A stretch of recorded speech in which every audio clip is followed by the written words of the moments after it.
बैठक काय झाली याची तर्कवितर्क तुम्ही आम्ही सगळेच लावतो.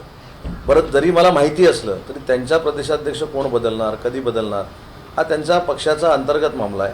प्रशांत किशोरजी सुनेत्रा वहिनींशी काय बोलले, सुनेत्रा वहिनी प्रशांत किशोरांशी काय बोलले, हा राष्ट्रवादी काँग्रेस पार्टीच्या राष्ट्रीय अध्यक्ष म्हणून 100% त्यांचाच अधिकार आहे.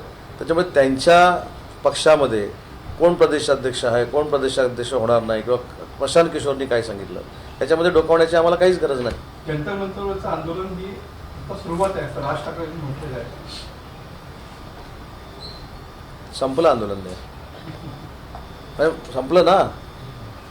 ही सुरुवात आहे असं म्हणजे सरकारच्या विरोधामध्ये. ठीक आहे ना, सरकारच्या विरोधामधली सुरुवात आहे नाही हे शेवटी जनता ठरवत असते. त्याच्यामुळं जनतेनं अनेक वेळा सिद्ध महाराष्ट्रामध्ये करून दाखवलेलं आहे की जनता महायुतीच्या सरकारसोबत आहे. आणि मी मागच्या वेळी देखील सांगितलं आहे, या सगळ्या बाबींमध्ये कुणीतरी राज ठाकरे साहेबांचा कुणीतरी फार मोठा गैरसमज करून दिलेला आहे. आणि राज ठाकरे साहेबांच्या सोबत राहून काही लोक स्वतःचा पक्ष वाढवण्याचा प्रयत्न करत आहेत. यामध्ये आपल्याला माहीत असेल की महानगरपालिकेला मनसेसारख्या अतिशय चांगल्या पक्षाचं नुकसान झालेलं आपल्याला बघायला मिळालं.